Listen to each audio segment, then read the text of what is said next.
Bonsoir mesdames et messieurs, vous aimez le sport, merci de nous rejoindre sur Canal Algérie pour le 12e numéro de votre émission 52 minutes chrono. On est à J-3 du championnat d'Afrique des nations de football du 13 janvier au 4 février, 23 jours au total, 32 matchs et l'Algérie est fin prête pour accueillir les 17 autres nations participantes. Handball, le 7 national à pied d'œuvre à Varsovie pour prendre part au championnat du monde de la discipline prévue du 11 au 29 janvier. Les capés de Rabah Gharbi partent avec l'objectif de passer l'écueil du premier tour. On parlera également basketball et la situation critique de plusieurs clubs, notamment financière, dans le CSMB Ouregla, seul représentant du sud algérien. Il y aura également du cross-country avec comme menu le traditionnel cross Shahid Klouch. Shahid Ahmed Klouch, la sélection nationale militaire remporte le cross lent, alors que Souad Salem s'impose aisément dans la course des seniors dames. Tout cela avec nos invités et notre consultant maison Nordine Hani qu'on retrouve avec grand plaisir. Nordine, bonsoir. Bonsoir Mokhtar, bonsoir à tous ceux qui nous regardent. Le plaisir, il est toujours partagé. D'autant plus qu'on va avoir donc une grande période où il va y avoir de l'activité avec le CHAN, oui, avec le championnat du monde de handball, bien sûr, il ne faut pas l'oublier. Et puis, se déroule en même temps, oui. Beaucoup d'autres choses. Et puis, très content d'être avec les invités que vous allez présenter. Et aujourd'hui, exceptionnellement, on sera à 2 consultants, avec notre consultant qui nous a rejoint cette saison, notre cher ami Badardine Belhadjouja, qui nous fait le plaisir. C'est votre première émission 52 chrono et ça nous fait réellement plaisir. Badro, bonsoir. Ça. Donc, bonsoir Mokhtar, bonsoir Henni, bonsoir Jamel. Très content d'être parmi vous.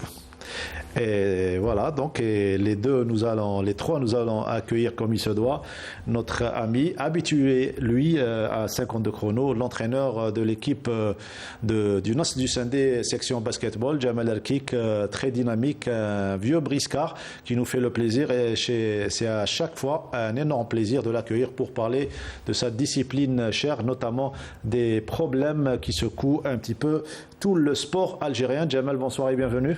Bonsoir, merci pour l'invitation, très heureux d'être parmi vous. Très content d'être avec Nordine et Badardine et Mokhtar. Merci pour l'invitation. Ah, bienvenue. Moi, je dirais pas l'entraîneur, je dirais l'homme à tout faire du basket. Ah oui, on a du Sindé, c'est vrai. Et sans lui, il n'y aurait plus de basket à c'est vrai. Lui, Jafar Charbel également, oui, son compagnon de route qu'on salue au passage. Voilà, le décor est planté, comme par hasard aujourd'hui. Vous êtes 3 à avoir fait une carrière au Nasr du Sindé, même Badro, qui était au Mouloudia, mais également était athlète au Nasr du Sindé. Oui, j'ai d'abord commencé au NED, donc oui, effectivement, ça fait plaisir de revoir des têtes comme Annie et Jamel. Voilà, donc le décor est planté, et le jingle de l'événement, à savoir le championnat d'Afrique des nations de football, avant de parler des autres disciplines. Jingle.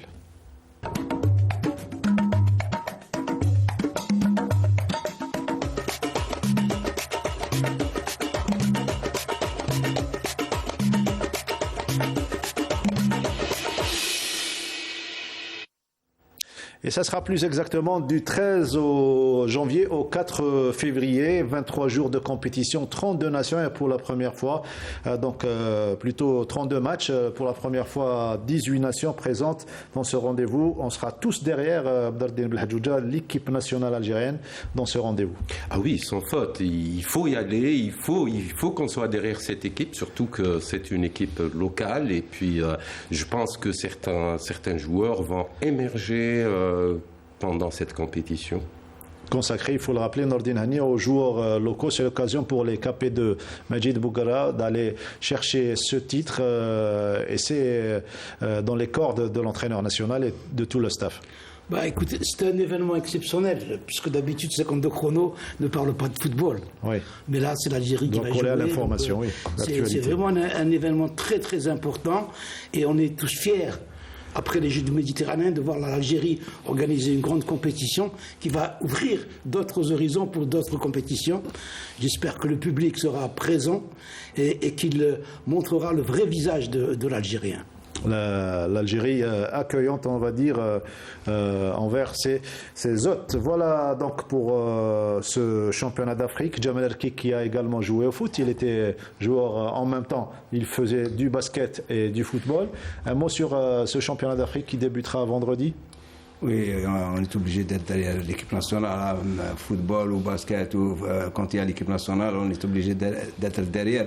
Et surtout, cette CHAN viendra avec beaucoup de pays. Inch'Allah, l'équipe de Bouguera va nous faire plaisir et Inch'Allah, ils vont au moins d'autres joueurs qui vont émerger pour gagner leur place en équipe nationale, Inch'Allah. Pour l'anecdote, hein, oui. Djamel est né au stade Ziwi du Sindé. C'est pour ça qu'il a fait tous les sports. Wow. C'est pour ça. Oui, je suis né dans un stade omnisport où il y avait des grands joueurs de volley tels que Ben Azouz, Khassama, Djibaili, Chbaï.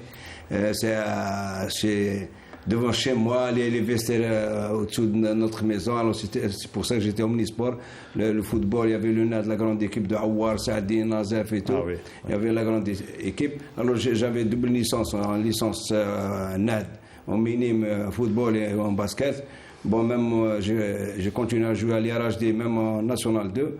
On a fait 2 accessions avec l'IRHD en football. Et il y avait beaucoup de clubs qui faisaient des réserves sur moi parce que j'étais athlète de basket performance, athlète de performance, et je jouais en football. Mais il n'y avait pas un règlement qui interdit de faire les deux sports. Oui, l'anecdote que le match barrage de l'IRHD, j'ai marqué 2 buts à Boufarik. Oui. Il y avait des basketteurs de Boufarik en train de voir le match. Et il y avait des réserves sur moi parce que c'était un match barrage pour l'accession. On a gagné 5-2. Alors, il y avait des réserves partout, le journal et tout, mais il n'y avait pas un règlement qui interdit de faire 2 sports. Vous avez profité de cette situation pour faire les 2 sports. Et c'est tant mieux pour nous, surtout pour ce que nous allons parler de basketball, mais également de football. Je le disais, donc le championnat d'Afrique des Nations, la 7e édition, avec ses multiples enjeux dans la promotion du football africain local. Sujet qu'on va suivre et on se retrouve juste après.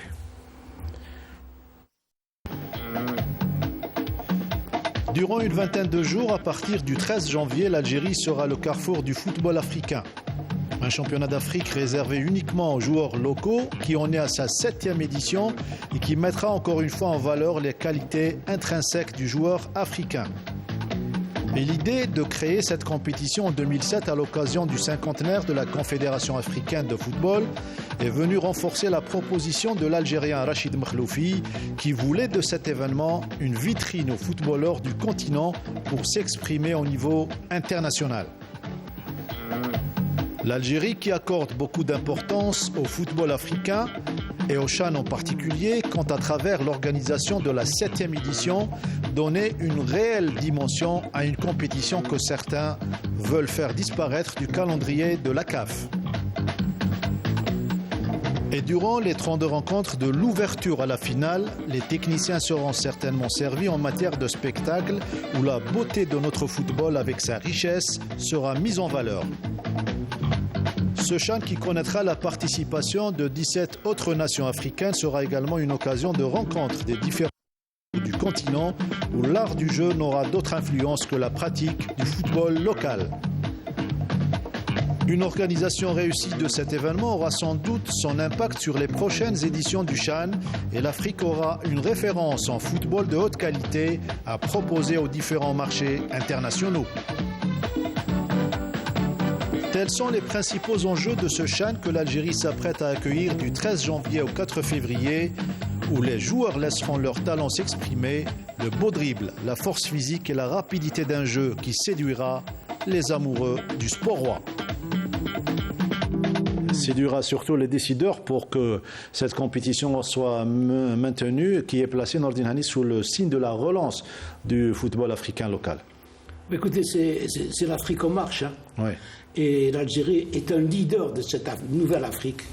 Donc ça tombe bien. Et tous les yeux seront braqués sur... Une manière de rendre hommage également à Rachid Makhloufi qui est très malade, à qui on souhaite un prompt rétablissement, un grand monsieur donc, du football. Et donc je vous disais, donc l'Algérie va être la vitrine de cette Afrique qui veut progresser, qui veut sortir de son anonymat, qui veut sortir de tout ce qu'ils ont subi à travers les âges. Donc ça va être vraiment une très belle compétition et c'est bien que ce soit notre pays qui l'organise.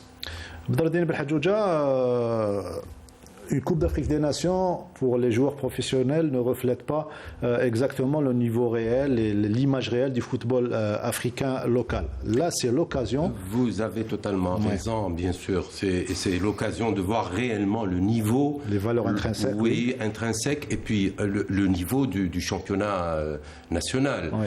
Et je pense que c'est une très grande opportunité parce que les yeux seront braqués sur ce CHAN-là. Oui. Même les étrangers, les managers, etc. d'Europe verront d'un œil très très intéressé ce championnat parce qu'ils vont quand même essayer de dénicher certains joueurs dans l'Afrique. Puis ce qui est bien, c'est que on part déjà avec des infrastructures extraordinaires, voilà, donc des pelouses qui permettent un football correct. Donc je pense que il faut en profiter. Il faut en profiter pour faire émerger des jeunes dans le continent africain. Et Dieu sait combien il y a de belles pépites à proposer au football européen, notamment Badreddine vient de dire que les managers seront présents en force avec leur calepin pour dénicher les perles rares. Jamal. Effectivement, il y aura beaucoup de managers, surtout que c'est des joueurs locaux qui peuvent dénicher rapidement, comme ils l'ont fait pour l'équipe nationale locaux, comme il y avait beaucoup de joueurs qui ont été déjà pendant les Jeux méditerranéens, pendant l'équipe de Bougra, il a perdu beaucoup de joueurs qui ont regagné des équipes européennes. Comme Amora, oui. Oui, Amora, il y avait une bonne équipe, il avait une très très bonne équipe. Bon, c'est une bonne chose pour les joueurs, ils ont gagné un contrat à l'étranger et Inch'Allah cette année, ils vont même... il y a d'autres joueurs qui vont émerger et jouer à l'étranger, Inch'Allah. Ils vont avoir des contrats conséquents et au moins ils vont progresser. Même les Africains, il y a beaucoup de joueurs africains qui vont émerger, surtout les locaux qui vont gagner leur place. Il y aura beaucoup de managers puisque c'est des joueurs locaux. C'est ce qu'on espère durant ce championnat d'Afrique, je rappelle, du 13 janvier au 4 février. En tout cas, la Confédération africaine de football qui est présente avec ses émissaires et surtout le secrétaire général, M. Véron Mosengo Omba, qui est présent. Il a constaté de visu à quel point l'Algérie était prête pour accueillir cet événement. On l'écoute. Elle est venue, ils vont la placer. Elle est arrivée là. J'ai décidé de faire une visite d'inspection parce que mon équipe qui est déjà là depuis un moment, ils ont dit que les choses avancent bien, mais moi je voulais voir ça de mes propres yeux. J'ai commencé à Oran, les choses avancent très bien. Il y a juste des petits réglages à faire, mais le stade à Oran est prêt. Et puis, on était à Constantine. Ils ont fait un travail fantastique par rapport à ma dernière visite. Ils ont rattrapé tous les retards. Donc, le stade est livrable. Donc, ils vont nous livrer ça le jour du match. C'est en très, très bon état. Honnêtement, lors de ma dernière visite à Annaba, je ne croyais pas. Je croyais plus, j'avais perdu espoir. Mais on a des Wali super, très engagés. Je profite aussi pour remercier le président de la République, Algérie, et son gouvernement pour leur engagement pour la réussite de ce CHAN. Ils ont réussi à transmettre leur enthousiasme aux Walis, et puis les Walis nous ont délivré ils ont fait un grand travail, ils nous ont livré des magnifiques stades. En tout cas, merci beaucoup. Même ici, le stade, il est en 98,5% prêt. Donc le reste, c'est le nettoyage. Donc ça, c'est pas compliqué à faire. Il sera bien beau et bien propre le jour de la compétition, soyez sûr, monsieur Véron Mosengo, secrétaire général de la Confédération africaine. L'autre acquis, c'est également les pistes d'athlétisme avec les stades. On a vu la belle piste du stade de Annaba. Oui, c'est une piste en plus. Il faut dire que bon, maintenant, on compte plus de 100 pistes sur le territoire national. Donc, c'est une très, très bonne chose. Très très bonne chose pour l'athlétisme et pour le sport algérien avec la piste d'Oran et les nombreux stades construits pour les deux événements, les Jeux Olympiques et le Chan. Prochain sujet qu'on va suivre, c'est celui de Salah Delbal concernant les accréditations. Eh bien, tout est prêt pour recevoir notamment les journalistes accrédités pour cette compétition continentale. Reportage de Nia Hadjab et le commentaire est de Salah Delbal. La préparation des badges d'accréditation se poursuit dans une très bonne organisation et un rythme élevé. Depuis l'ouverture, ça fait 10 jours du centre d'accréditation Baraki d'Alger. L'opération, ça passe formidablement. Et concernant aussi, je remercie aussi au passage les autorités locales qui nous ont donné tout ce qu'il faut, du matériel bureautique, informatique, pour réussir cette opération. Et pour mettre les personnes accréditées dans de bonnes conditions, la priorité sera aux journalistes. Il y a aussi une recommandation de la CAF pour donner priorité à la famille de la presse afin qu'ils puissent récupérer leur accréditation au temps opportun et faire bien sûr leur travail convenablement. Un laissez-passer qui facilitera le travail pendant ce Chan à chaque personne qui le possède. L'opération accréditation, comme vous savez, l'accréditation c'est quelque chose d'essentiel dans tous les événements sportifs.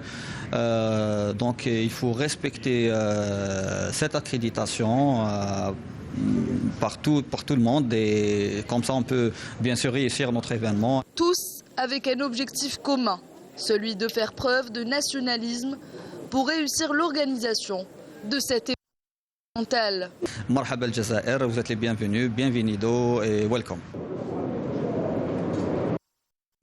Voilà, marhaba à nos chers invités. Surtout, merci encore une fois à notre collègue Denis Hadjab pour sa parfaite collaboration. Voilà, c'est fini pour le Chan. On passe aux autres disciplines. Et l'autre événement qui va se dérouler en même temps, c'est le championnat du monde de handball avec la participation algérienne, 5e au dernier championnat d'Afrique, il faut toujours le rappeler. Équipe nationale qui est à pied d'œuvre à Varsovie, lieu de la compétition en Pologne, à Nordinani. C'est une excellente chose de voir l'Algérie participer à ces championnats du monde. Pendant plus de 2 ans, il y a eu du silence.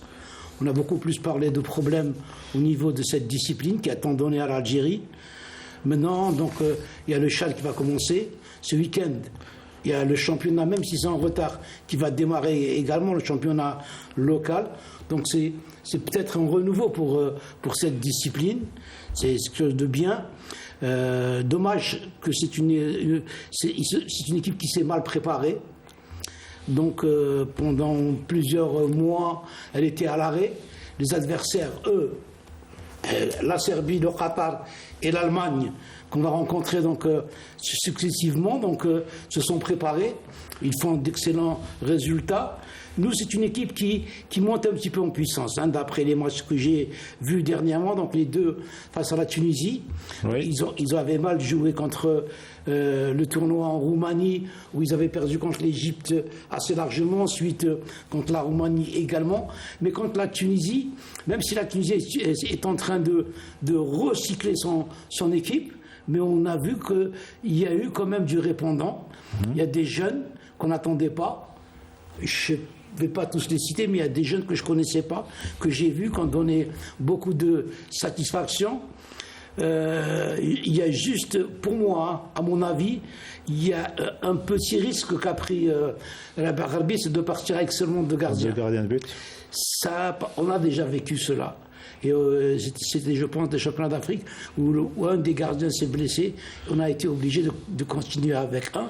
Bon, c'est son choix. On verra après, on pourra en parler après. Mais je pense que c'est dommage également pour la blessure de Berkous, de Berkous, un joueur qui a énormément d'expérience, qui a du charisme, qui aurait pu ramener. Had Sador également, qui était blessé dès le départ. Mais je vois quand même des jeunes qui sont capables de prouver. Abdi, Naïm, Daoud Hicham, des jeunes et des moins jeunes. Donc je suis optimiste. J'espère qu'avec la grinta qu'on a et avec cette nouvelle fédération qui a mis les moyens, le peu de moyens qu'elle avait, mais elle a mis des moyens. D'ailleurs, la présidente se trouve en ce moment donc à Varsovie. Il y a eu un bon accueil du côté du service consulaire là-bas pour cette délégation. Qu'on le veuille ou non, c'est l'Algérie qui joue. On est tous derrière. On est tous derrière cette équipe. On ne va pas demander la lune, Jamal, à cette équipe, mais surtout des enseignements, qu'on ait de réels enseignements pour penser au futur. On ne va pas demander la lune à des joueurs. En sachant que le groupe est composé de l'Allemagne, du Qatar et de la Serbie. Oui, le handball, ça fait 2 ans qu'ils sont à l'arrêt, c'est avec beaucoup de problèmes. Maintenant, on les voit en championnat du monde, c'est pas facile. Ils vont jouer contre des joueurs professionnels, des joueurs bien préparés, des joueurs beaucoup d'expérience. Nous, on a des joueurs amateurs. Déjà, le statut de joueur amateur, quand tu vas au championnat du monde, tu vas jouer contre des joueurs professionnels des grandes nations. C'est pas facile. Espérons qu'au moins qu'il y aura d'autres joueurs jeunes qui vont émerger et les voir jouer à l'étranger, Inch'Allah. Sur les 19 joueurs convoqués, il y a 13 ou 12 joueurs qui évoluent à l'étranger. Badreddine Belhadjouja, la mission s'annonce très difficile, même si le coach parle d'un objectif de qualification au 2e tour. Serbie, Allemagne et Qatar. Cet objectif, il est très difficile à atteindre vu le nombre de compétitions qu'ils ont dans les jambes. Notre équipe n'a pas assez de compétitions. Il y a eu dans beaucoup les de jambes. cassures également. Et partir dans une compétition de grande envergure telle le championnat du monde handball, je pense qu'on est parti un peu diminué sur le plan compétitif. Et ça paye. Quand on n'a pas dans les jambes un nombre de compétitions conséquent, je pense que ça paye. Également, il y a le handball qui a évolué, Nordine Hani. Absolument non. Quand il parle de se passer au second tour, moi je pense que c'est juste pour encourager ces joueurs. Parce que pour poser un objectif, il faut avoir des indices, des repères. Or, il n'a aucun repère. Il n'a pas fait de préparation. Il y a des joueurs, c'est la première fois qu'ils jouent ensemble. Donc un objectif se pose d'une manière correcte. On ne pose pas un objectif pour poser un objectif. Bon, lui, il est obligé de dire ça, donc ses déclarations à la presse. Mais moi, je souhaiterais qu'il fasse de beaux matchs. Des enseignements, de réels enseignements. Absolument qu'il fasse de beaux matchs pour qu'on ait un regard sur ce handball et qu'on lui redonne la chance de revenir. Mais il y a beaucoup de travail à faire. Un championnat qui va démarrer avec 27 clubs. Vous imaginez ce que c'est que 27 clubs? C'est des championnats de 3 pays développés dans le handball, avec 10 équipes chacune. Donc je pense que ça va permettre, si on fait de bons résultats, ça va permettre à l'État qui doit intervenir maintenant. L'État doit intervenir pour annuler ces championnats à 27 clubs, même si c'est l'Assemblée générale qui le décide. On doit dire d'en haut, non, c'est pas possible. À 27 clubs, on ne peut pas développer cette discipline. Bon, on va pas parler de tous ces problèmes, on en a parlé beaucoup. On est fixé sur cette équipe nationale. Non, mais concernant la formule, qu'est-ce que vous pensez de le fait d'atteindre un nombre de 16 clubs d'ici 3 saisons? C'est pas lent un petit peu comme... Mais c'est long, parce que... Entre-temps, il y aura l'Égypte qui va jouer les grands rôles. Peut-être aller chercher un podium, soit mondial, soit olympique, dans 3 ans. Mais absolument. On avait fait des propositions lors du collège technique. On en avait fait 4. Seulement 2 ont été retenus. Je ne comprends pas pourquoi. D'ailleurs, moi, je l'ai dit à la fédération que ce n'était pas normal qu'on ramène un collège technique pour qu'il fasse des propositions et que par la suite, on en supprime 2 et que le bureau fédéral, qui n'est pas composé de techniciens, propose un système. Les 2 qui sont validés. Oui. Nous, on avait parlé pour que le nombre diminue à la fin du mandat de Karima Taleb, c'est-à-dire en 2024. Il ne reste pas grand-chose. Parce que il va y avoir... C'était un risque à prendre selon vous pour le bureau fédéral ou bien... Mais bien sûr, pour l'Assemblée générale, eux, ils jouent tous en excellence, les subventions, ils jouent. Mais ils ont oublié qu'en 2024... C'est bien de le dire en arabe. En 2024, il va y avoir de nouvelles élections. Il va y avoir peut-être un président qui va venir et qui, pour obtenir des voix, va faire des promesses pour un championnat, parce que c'est ce qui avait donné ces championnats-là. Et donc cette formule qui a été proposée par ce bureau fédéral ne sera plus, elle sera caduque. Donc si le bureau fédéral avait décidé que le championnat sera à 16 clubs la saison prochaine, il aurait eu des problèmes et il ne sera pas reconduit. Bien sûr. Moi, j'avais fait une proposition au collège technique. Je regrette qu'ils n'en aient pas parlé. Moi, j'avais dit que puisque le directoire n'avait pas fait de play-down, cette nouvelle fédération, qui est une reconduction de l'ancienne fédération, et qu'il y avait eu une assemblée générale qui avait décidé qu'il y aurait des play-down. C'est son droit à la fédération de dire on va commencer par les play-down. On avait le temps, parce qu'on n'avait pas commencé. Donc déjà, on part avec 20 clubs, on ne part pas avec 27.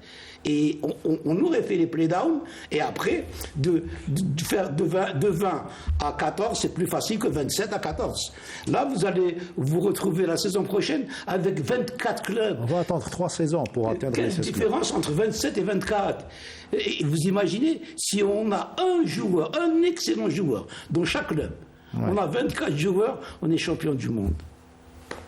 Ça veut tout dire. Vous avez résumé la situation. Voilà pour le handball. On va souhaiter bonne chance à notre équipe nationale dans ce championnat du monde. On reste avec les sports collectifs pour parler cette fois-ci de basketball.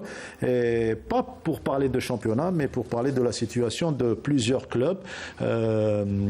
Démarrage au forceps sur le plan financier pour beaucoup de clubs, notamment le représentant du Sud. Il y a d'autres clubs également dans la région de l'Algérois et à l'Est également.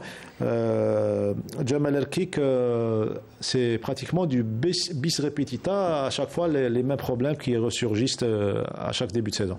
Oui, effectivement, c'est à chaque fois. Déjà, on a commencé avec 4 forfaits et un forfait général.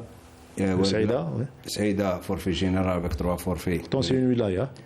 Non, une grande wilaya comme Saïda, une section de basket par forfait. Et qui n'a pas le foot qui joue les grands rôles, pas les supérieurs. Ouergla, 2 équipes au sud, c'est la seule équipe qui joue en super division. C'est vrai, c'est difficile de se déplacer chaque 15 jours sur Alger, sur Oran. C'est difficile, il faut avoir les moyens. Et c'est voir un seul club du sud qui n'a pas les moyens pour déjà, même quand ils sont venus jouer à Blida, ils avaient joué avec 5 joueurs, ils ont terminé avec 2 joueurs pour des équipes de super division. Je pense ce n'est plus du basket. Non. Ce n'est plus du basket, c'est vrai, les clubs souffrent, c'est vraiment la volonté de quelques-uns, des personnes, des clubs basés sur des personnes. Alors s'ils vont quitter les personnes, c'est le club qui va partir en faillite. Je pense que l'État doit revoir sa politique sportive, surtout sur le plan, sur les disciplines mineures, comme je dis, le basket, le hand, le volley. Même pour certains mineurs, pas pour nous, oui. Ouais. Et quand on voit beaucoup de forfaits cette année en super division, il y a des clubs qui vont quitter, ils vont abandonner. Hein. Mais il y en a une ville de basket, ils font un forfait chez eux. Ça veut tout dire. Constantine, merci Constantine, ils font un forfait chez eux. Là, déjà, ils vont fausser le championnat. Ouais. Il y a des clubs qui jouent pour la qualification des playoffs, il y a des clubs qui vont jouer les play-down. On est déjà au 2e tour, le premier match du retour.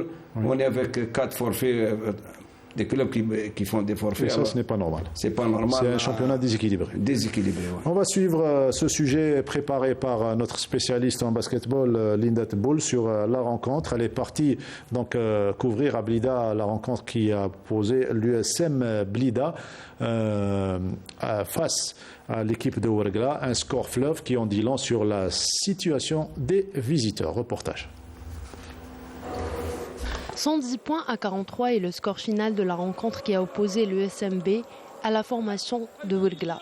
Un score fleuve qui reflète la domination des Blidéens, mais aussi et surtout la crise qui secoue le seul représentant de Sud, le CSMB Ouargla, qui se bat depuis plusieurs saisons pour survivre dans le plus haut palier du championnat. المقابلة هذه حضرناها تسمى تنفيذا للعقوبة اللي تعرضنا لها من الفيدرالية الجزائرية لكرة السلة، بحيث أن المقابلة هذه من المفروض أنها تتلعب عندنا في ورقلا، ولكن لعدم حضورنا في مقابلة الذهاب عاقبتنا الفيدرالية بينامونت بلس نحونا نقطة ونلعب عند الفريق المنافس. لهذا احنا رانا جينا كتشوفوا في الوضعيه تاعنا كيفاش، بحيث العام اللي فات طلبنا ان تاجيل هذه المقابله والفيدراليه ما جاوبتناش، حتى بالرفض ما جاوبتناش. كنا نتمناو انهم يعاملونا كما العام المنصرم، كان فريق مولودية الجزائر ونادي شرشال روبورتاو لهم الشامبيون، خرج كالندري مي بدون هاد زوج فرق، مي روبورتاو الشامبيون لمده شهر، اكثر من شهر. مي حنا كي طلبنا طلبنا باش ناجل المقابله لاسبوع، ما ردوش علينا، ما ردوش لان لهذا جينا احنا تنفيذا ما كناش قادرين نديروا تنقلين في ظرف اسبوع. هذه هي لا سيتياسيون. احنا كنا قادرين، احنا على كل حال وصلنا الرساله تاعنا بكل روح رياضيه اننا رافضين هذا الشيء اللي راه طبق علينا. دخلنا كيما شفتوا اليوم وما كملناش المقابله وطبقنا قوانين كره السله على كل حال. المهم احنا الفريق نتاعنا راه يمر في ضائقه ماليه، وعلى كل حال احنا راح نكملوا حتى الاخر. الفريق نتاعنا ان شاء الله يبقى في القسم الممتاز، وراح نكافحوا من اجله، والفريق تاعنا ان شاء الله ما يراش. Une situation critique qui oblige les autorités locales à réagir pour sauver cette équipe qui ambitionne de bien représenter le sud algérien. Après 8 journées de compétition, le CSMB Ouargla se retrouve à la dernière place au classement général du groupe A. L'opération sauvetage doit impérativement démarrer au risque de perdre la discipline dans cette région, où le potentiel morphotype est à prendre en considération. Oui, c'est vrai, dans cette région, Abdaldine Belhadjouja, on peut trouver des morphotypes. Oui, des gabarits, oui, pour le basketball, le volleyball et pour certaines épreuves pour l'athlétisme, sont en hauteur, les sauts, la même longueur, triple saut, etc. Moi, je déplore cette situation vraiment parce qu'on a trop parlé de l'encouragement des clubs du Sud dans toutes les disciplines. Où est passé l'encouragement qu'on en parlait à tous les niveaux, au niveau de toutes les structures? Vraiment, ça fait mal au cœur parce que c'est une équipe de Ouargla qui vient du Sud, l'éloignement, etc. Ils devraient quand même, les autorités, prendre, même le ministère, même la centrale, prendre des décisions, au moins prendre en charge les déplacements et l'hôtellerie pour jouer. Vraiment, c'est alarmant. Ouais, c'est alarmant pour ce sport et malgré cela, ils ne se découragent pas les joueurs et toute l'équipe du CSMB Ouargla. Oui, Ouargla, vraiment, courage, chapeau à toute l'équipe qui est en train de chapeauter l'équipe de Ouargla. À chaque fois, là, ils jouent les plaidants, mais toujours ils restent en super division. Ils résistent. C'est vrai, c'est très très difficile de faire 2 déplacements des fois par bus à 800 km d'Alger. Des fois, cette semaine, ils ont fait 2 déplacements. Hein. Ouais. C'est vrai, le règlement qui dit que quand tu fais forfait, tu dois rejouer. Là où tu as fait forfait, c'est le règlement qui dit, hein, c'est pas la fédération, c'est le règlement. Comment aider le basket? Non, le basket à Ouargla, il faut investir aussi. Il y a déjà le gabarit, ils sont solides et on peut gagner beaucoup de jeunes, beaucoup de joueurs. Il faut former. Peut-être créer un championnat par région, Nordinani, peut-être dans le sud un championnat et à l'est et à l'ouest. Non, moi je dirais que le problème il est plus profond. C'est un problème qui concerne l'État, c'est un problème qui concerne le ministère. Il y a eu une réforme sportive qui a permis au sport dans toutes les disciplines, d'atteindre un certain niveau. Puis ensuite, il y a eu l'arrêt de cette réforme. Mais il n'y a pas eu de solution pour ramener. Et donc on est passé dans toutes les disciplines à une espèce de professionnalisme qui n'est pas reconnu. Parce que qu'est-ce qui touche le plus? C'est les salaires des joueurs. On n'arrête pas, ça fait des années qu'on dit il faut régulariser cela. Si on veut jouer, vous allez jouer un championnat du monde où il y a quelques joueurs qui ne sont pas payés, qui sont professionnels mais qui ne sont pas payés depuis une année, contre des joueurs qui touchent des sommes colossales dans leur pays. Donc il faudrait qu'on fasse une réforme sportive.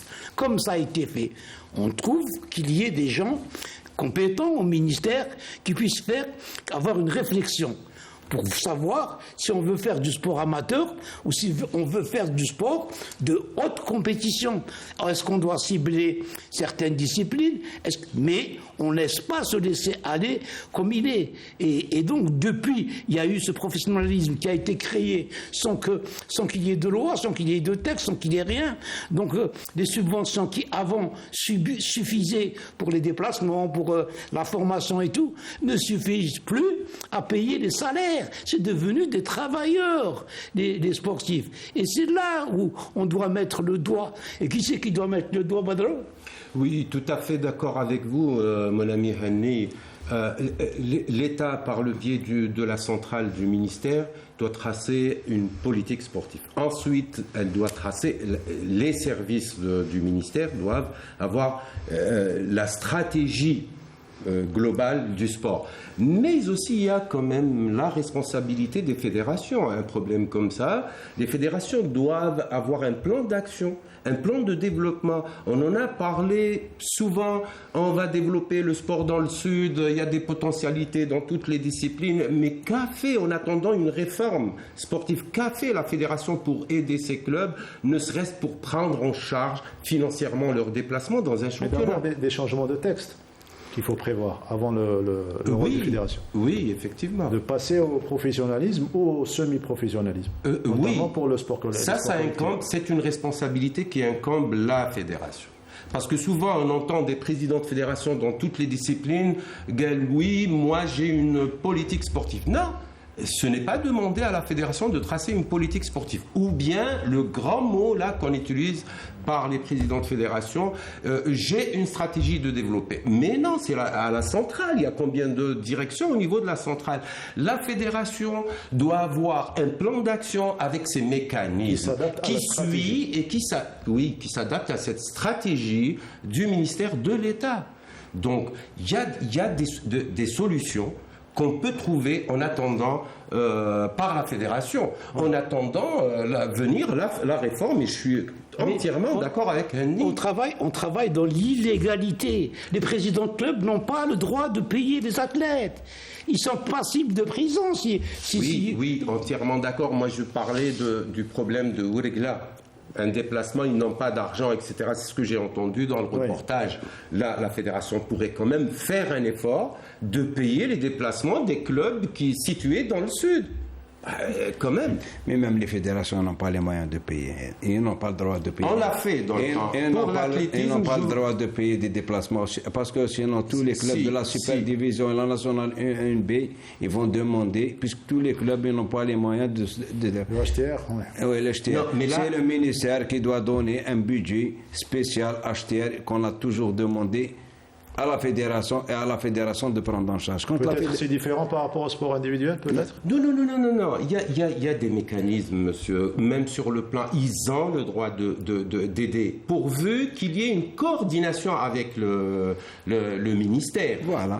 Personnellement, je l'ai fait pour l'athlétisme quand j'étais président de fédération. Et tous les déplacements des clubs du Sud pour l'athlétisme étaient pris en charge par la fédération. Dans un national ou dans une compétition de championnat, qui va à l'encontre de la prise en charge financière des clubs du Sud? C'est pour ça que je vous ai posé la question. Est-ce que c'est différent parce que c'est des déplacements hebdomadaires, donc chaque semaine, et pour l'athlétisme, c'est peut-être occasionnel par rapport à un championnat national, peut-être? ou régional? Non. Moi, je pense que quand on cherche les mécanismes, quand on présente la chose au niveau de la centrale, il va y avoir quand même, on trouve des solutions. Le ministère pourrait prendre en charge les financièrement. On a demandé. S'ils ne le font pas, ça veut dire qu'il n'y a pas de volonté pour développer. On a demandé l'HTR, quand il y avait l'article 6 là pour ne pas payer, on a demandé au ministère de nous donner juste l'HTR, l'hébergement, restauration et transport. La demande a été faite en 2010-2011 du temps du professeur Fermi, je me rappelle. Mais aucune oui, mais peut-être comment on l'a demandé. Si on l'a demandé à tous les clubs, même la fédération. Mais tous les clubs, ils n'ont pas les mêmes. Miliana, elle a fait forfait. Saïda, elle a fait forfait. Écoutez, les déplacements des clubs du Sud, c'est loin. Et c'est coûteux, monsieur. Il faut que... Ce n'est pas la même chose. Mais c'est à l'État, c'est à la DGS, c'est au ministère. Ils ont un budget. Oui. Pour ça, il faut donner de l'argent, donner un budget conséquent au club du Sud pour pouvoir se déplacer. Parce que tous les clubs se déplacent, même le net 6 ans. On n'a pas eu de subvention, on n'avait pas d'agrément. Il y avait le problème du président qui n'avait pas l'agrément. Et M. Nordin est au courant. Mais on se déplaçait partout. Partout. 6 ans sans subvention, ni de la part de la PC, ni de la part de la DGS. Parce que c'était la volonté des personnes. En tout cas, les situations restent telles quelles et on va en parler même la saison prochaine. Absolument, juste, je vais être court. Il faut trouver une solution pour les salaires des joueurs, les dissocier, donner, comme refaire un système de réforme, parce que ça c'est bon, mais non. Avec le sponsoring par exemple. Absolument, donc des sociétés étatiques, l'Algérie maintenant est en train de respirer, il y a de l'euphorie, je pense qu'il faut trouver des solutions. C'est urgent. C'est urgent. Et après, les autorités locales, les DJS et tout, eux, s'occuperont de l'HTR, s'occuperont de la formation. Vous savez que les jeunes n'ont plus rien, la formation a disparu. Pourquoi? Parce que dès qu'il y a une subvention qui rentre, on paye le retard des salaires. Parce qu'il faut le rappeler, c'est également le projet, on en a parlé avec M. Gemmar ici sur le plateau, vous vous en souvenez, c'est le projet de M. le Président de la République pour que l'Algérie soit une nation de sport. Donc tous les aléas liés au développement du sport doivent être pris en considération, donc en attendant une nouvelle réforme en faveur de ces sports qui souffrent. On reste avec les sports qui souffrent, l'athlétisme justement, on va parler du cross Shahid Clouch qui en est à sa 49e édition qui s'est déroulée à Chlef, le Shahid Clouch qui était un grand champion du Moulida d'Alger, décédé en 61, et c'est bien cela. Ils étaient moins nombreux que les derniers challenges, que lors des derniers challenges. Oui, effectivement. Ce qu'il faut dire, c'est que d'abord pour nos téléspectateurs, le cross pourrait avoir plusieurs objectifs. L'un des objectifs du cross, le cross en lui-même peut être un objectif puisqu'il y a des échéances internationales. Il y a le championnat arabe, par exemple, cette année, qui va se dérouler en Égypte, et il y a aussi les championnats du monde. Ça peut être aussi l'un des moyens les plus importants dans la préparation des athlètes pour d'autres épreuves de piste, telles que le 10 000 mètres, 5 000 mètres, 3 000 mètres steep, et même, je dirais, le 1500 mètres et le 800 mètres pour le cross-court. Oui. Alors donc, sans surprise que Souaïda Eid Salem qu'on voit sur l'image, la chevronnée Souaïda Eid Salem, toujours présente sur les parcours de cross et de semi-marathon, et de marathon également, devant Malika Benderbel, les deux premières habituées donc au podium, et Abir Fess en 3e position. Voilà le podium des seniors dames, alors que chez les messieurs, on va dire tir groupé de la sélection militaire chez les seniors messieurs, avec au crossland, les 3 premières places sont revenues à ce club. Non, les 2 premières places.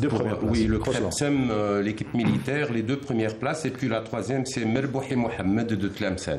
Voilà, Merbouhi Mohamed. Et Tlemcen est un pôle de développement en cross. Voilà, également. Oui.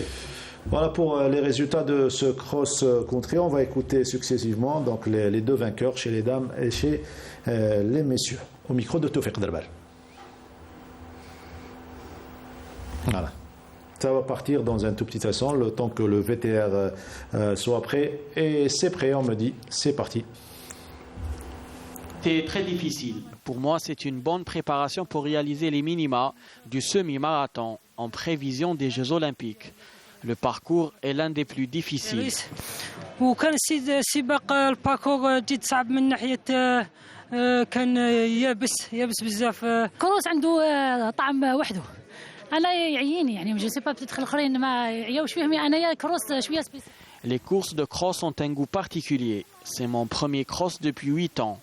Ma famille m'a encouragé à le faire. Les filles étaient difficiles à battre. J'ai fait la différence lors des 1000 derniers mètres. كوما مشرية وليت نعمة. وسي فغي كما قلت كانوا البنات يعني يعطيهم الصحة. Ah, c'était Souad Aït Salem, voilà, qui est modeste. Hein? Ouais, j'ai beaucoup d'admiration pour Souad Aït Salem, mais ça fait très longtemps qu'elle domine le cross. Où est la formation? Justement. Allez, on parle. Oui, justement. Il n'y a pas de formation et faute de moyens, encore une fois, comme le basketball. Moi, je déplore une chose. C'est que j'ai notifié 277 athlètes sur les 7 courses, c'est-à-dire U20 et U18 garçons et filles, plus le cross court, cross long garçon et cross senior dame. Il y a 277 qui sont enregistrés à l'arrivée. C'est vraiment, vraiment alarmant comme situation. Hein. Ouais. Ça ne reflète même pas une seule course normalement. Hein. Normalement, ce chiffre est à... Si je vous donne par exemple les U20, il y a eu 62 à l'arrivée. U20 garçons, U20 filles, 30. U18 garçons, 27 seulement. U18 filles, 43. Senior dames, 23 seulement. Cross court homme, 63. Et cross long homme, 29. C'est vraiment alarmant.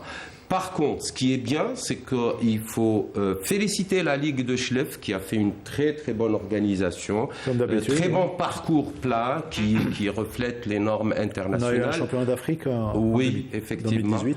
Et ce n'est pas nouveau pour les hommes de Schleff, hein. Ils ont toujours été à la hauteur. Oui. C'est une région du cross. Hein, oui, effectivement. Oui. Mais moi... Et celui qui parle n'est pas de Schleff. Oui. Absolument, je suis de Schleff.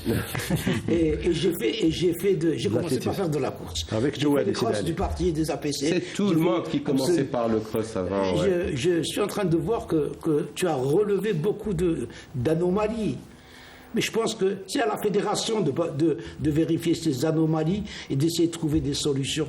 On a beau en parler sur les plateaux, mais ça reste lettre morte. Oui, effectivement. Il y a aussi un communiqué que j'ai lu émanant de la FAA, de la fédération, notifiant que la sélection pour les championnats arabes de cross qui vont se dérouler incessamment au Caire se fera selon le niveau de prestation des athlètes lors du Challenge national cross de BBA le 14 janvier. Alors je ne comprends pas où sont passés les critères de sélection et surtout que les athlètes ont été en stage pendant tout un laps de temps très... Ils ont répété des stages. Ça veut dire qu'on connaît le niveau, on n'attend pas un seul challenge pour connaître les niveaux, mais il faut quand même clarifier des critères de sélection bien définis au départ, en début d'année. Voilà. En tout cas, on va écouter le président de la fédération au micro de Toufiq Derbel. Yassine Louail parlait de ce challenge et du challenge Ahmed Klouch et de tous les challenges d'une manière générale. Ça a été très acceptable.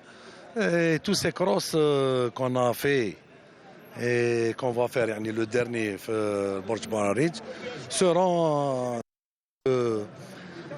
pour participer, pour faire la sélection, pour participer au championnat arabe qui va se dérouler au Caire, le 5 février. Donc pour nous c'est un objectif, c'est un premier objectif, puisque le cross, comme vous le savez, prépare la piste. Et je peux vous dire que l'objectif primordial et l'objectif essentiel de la fédération, c'est les championnats du monde qui vont se dérouler en Hongrie du 19 au 27 août. Inch'Allah, où on aura, Inch'Allah, des surprises. C'était le président de la Fédération algérienne d'athlétisme, Yassine. Voilà pour le cross. Donc la semaine prochaine, samedi prochain, ça sera à Borj Barij. Là également, c'est un traditionnel cross. Oui, effectivement. Et puis c'est un pôle de développement. Il faut dire que BBA, Borj Barij, a fait sortir des crossman de haut niveau. Juste rectifier, monsieur le président de la Fédération, Borj, ça ne sera pas le dernier challenge. Il va y avoir le 11-2-2023, le challenge Childa Boule Noire de Tlemcen. Et pour terminer, le championnat national qui sera en même temps jumelé avec le cross Cherdiwi Saïd. Absolument. Voilà, à Tizi Ouzou. Voilà, pour être complet sur le cross-country et l'athlétisme, on passe cette fois-ci au volleyball. Vous voyez, on souffre pratiquement dans tous les sports. Oui, effectivement.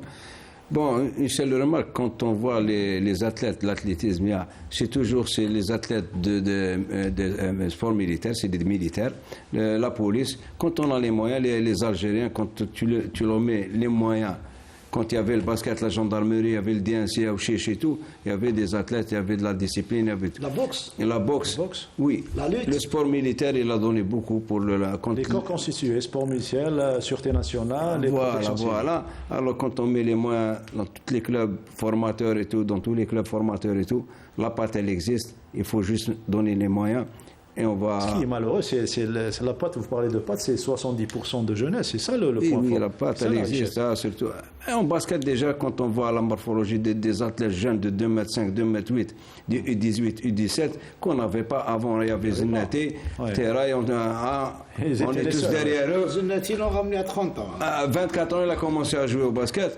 Alors là, maintenant, la patte, elle existe. Les jeunes, il y a beaucoup de jeunes, il faut juste mettre les moyens et au moins revoir la politique de la réforme et calquer une autre réforme à partir de l'année 2023. Quand l'Algérie a voulu mettre les moyens, les stades de grand standing, des stades de football de grand standing, moi je voulais voir à Berqi une autre salle comme la Coupole, une salle omnisport, piscine olympique. Voilà. Il ne faut pas, même les terrains de proximité, au niveau des quartiers, c'est toujours le football. 4-5 terrains de proximité football. Pourquoi il n'y a pas de terrain de proximité basket, volley, tennis? Il y a des parents qui veulent jouer au tennis avec leurs enfants. Bien sûr. Il faut mettre, il y a des assiettes, il faut partager, il faut diversifier les disciplines. Vous voyez, donc, messieurs, dames, vous avez rien qu'ici sur le plateau, 3 techniciens qui ont plus de 40-50 ans sur les terrains et qui parlent du fond du cœur. S'il y avait des assemblées générales composées de techniciens, on aurait eu peut-être, sûrement, pas peut-être, des solutions pour le sport algérien. Voilà. Surtout avec les nouveaux statuts, alors il y aura plus de dirigeants. Voilà. Il y aura plus de dirigeants. Tout est bien ficelé pour faire disparaître les dirigeants. Ouais. Allez, volleyball pour parler de championnat national. On va parler des filles après avec l'équipe de Ben Aknoun face à l'USPA. C'est bien cela. C'est la 7e journée de la nationale 1 dame. Reportage à Abdelkader Tassine et commentaire et de Sarah Derbel. Un match qui a vu la confrontation des deux unions, à savoir l'USP Aqbou et l'US Ben Aknoun, qui n'a toujours pas réussi à décrocher une victoire depuis le début du championnat et enregistre ainsi sa 7e défaite d'affilée. Le premier set a vu les filles de Ben Aknoun entamer la partie en force, très motivées à inscrire le maximum de points pour réaliser la première victoire de la saison devant des Kabyles qui n'étaient pas très concentrés et ont fini par perdre ce premier set avec un score de 25-15. Le scénario du deuxième set était complètement différent. Les filles d'Aqbou ont inscrit plus de points et ont surtout empêché les Algéroises de bien jouer. Score de cette deuxième période, 25-10 en faveur des visiteuses. La domination des Aqboussiennes se poursuit en ce troisième set. L'équipe locale n'arrive toujours pas à revenir au score malgré les nombreuses tentatives et termine cette période avec 6 points d'écart, soit 25-19 à l'avantage de l'USP Aqbou. 4e et dernier set, et là aussi c'est l'expérience des Kabyles qui l'emporte. Elles ont su gérer cette manche plutôt serrée par rapport aux 3 autres, puisque l'US Ben Aknoun a bien géré la fin de ce match mais n'a pas pu le remporter. 25-23 pour Aqbou, qui gagne la rencontre avec un score de 3-7-1.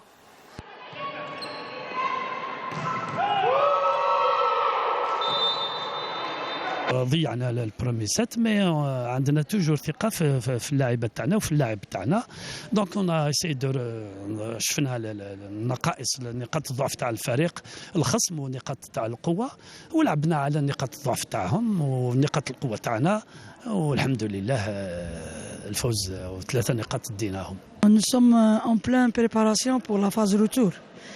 Donc on vient de récupérer quelques filles. C'est un nouveau club quand même. Notre objectif c'est le maintien. C'est vrai qu'on a gagné le premier set, c'était pleinement concentration.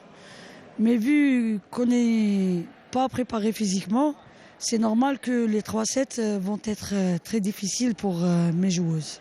Grâce à ce résultat positif, l'USP Akbo remonte à la 3e place et ambitionne de disputer les playoffs, alors que l'Union sportive de Ben Aknoun, avec l'enchaînement des mauvais résultats, vise uniquement le maintien.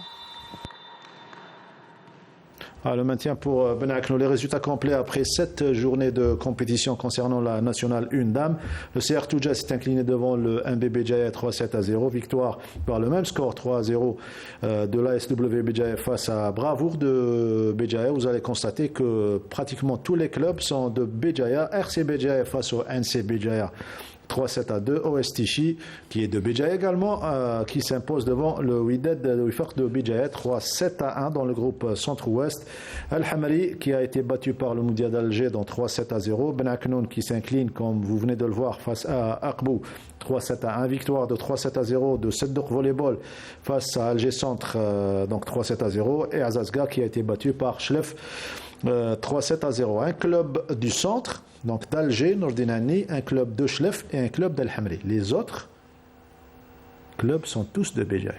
Oui, on en a beaucoup parlé. Hein. Il y a, tout d'abord, c'est la fille, il faut le dire, la fille de ces régions-là vont plus facilement donc, aux entraînements. Quand elles atteignent un certain âge, on ne les arrête pas. Donc ça, c'était un gros problème, on en avait parlé. 10 clubs sur 16. Et il y a également des ligues qui travaillent. Donc cette ligue de Béjaïa est à féliciter quand il y a du travail comme ça, avoir autant de... Et mérite une meilleure prise en charge. Absolument. Donc il y a un travail qui se fait. Et quand il y a du travail, il faut dire bravo.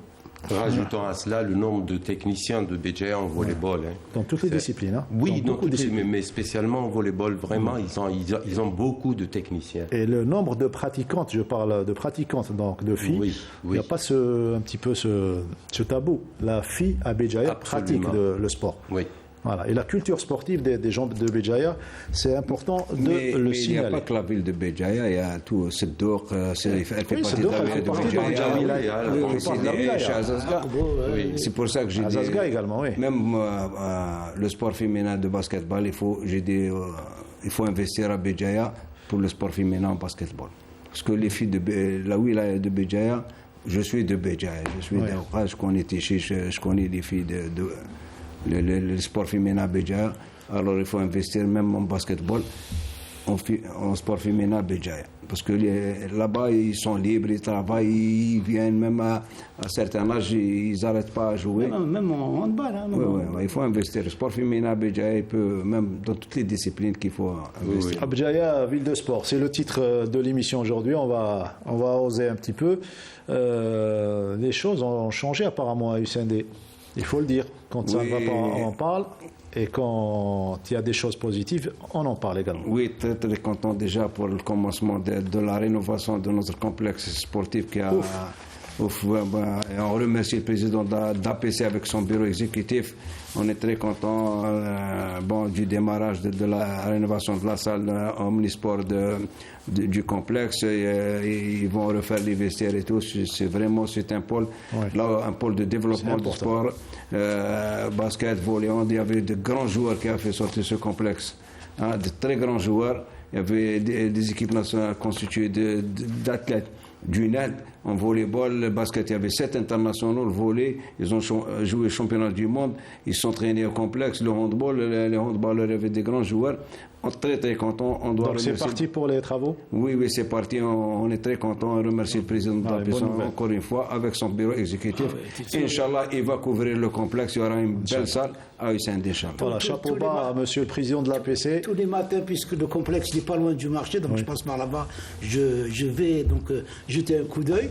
Ouais, c'est une bonne chose. On avait beaucoup parlé des anciens présidents d'APC qui n'avaient rien fait honnête. Ouais. Donc on était tombé dessus un petit peu. Non, mais c'est bien, il faut. Il y a un jeune qui a compris que ce qu'il fallait pour cette. Il faut servir la jeunesse. Pour cette jeunesse, il faut voir le nombre de. Vous savez qu'en début de saison, vous évitez les parents. Ça grouillait, oui. Il passe qu'il y a trop de monde, vous évitez les parents. C'est une grande daïra, il y a beaucoup de jeunes et ils veulent tous faire du sport. Ben oui, assoiffé. Ouais. Et donc, vous, quand vous avez un certain nombre, vous n'en pouvez plus. Ouais. Donc, vous êtes obligé de vous cacher, je vais vous le dire, pour éviter les parents qui sont des voisins, qui sont des... Oui. Et voilà. Eh ben, c'est tant mieux pour la ville donc, du Saint-Dé, et espérons la même chose que les autres villes prendront exemple. Merci Jamal de nous avoir rendu visite. Merci, très content d'être parmi vous. Je vous remercie beaucoup pour l'invitation. Et à la prochaine, Inch'Allah. À la prochaine, Inch'Allah, et que vive le basketball et tous les sports. Merci, Bedro. Merci à vous. On se voit mardi prochain, Inch'Allah. Nordin Hani également, mardi prochain pour parler beaucoup de foot, mais on ne va pas oublier l'omnisport. Hein. Ah ouais, je serai à partir peut-être d'Oran, donc... Voilà. Vous serez en direct avec nous à partir d'Oran. Mais on parlera handball, parce que c'est le championnat du monde. C'est le championnat du monde. Voilà pour ce 12e numéro. Merci à vous de nous avoir suivis. Merci à toute l'équipe du studio numéro 2, à leur tête le réalisateur Saïd Bouhadjoum et Hanan Belkhairi au script Anna, et à mardi prochain.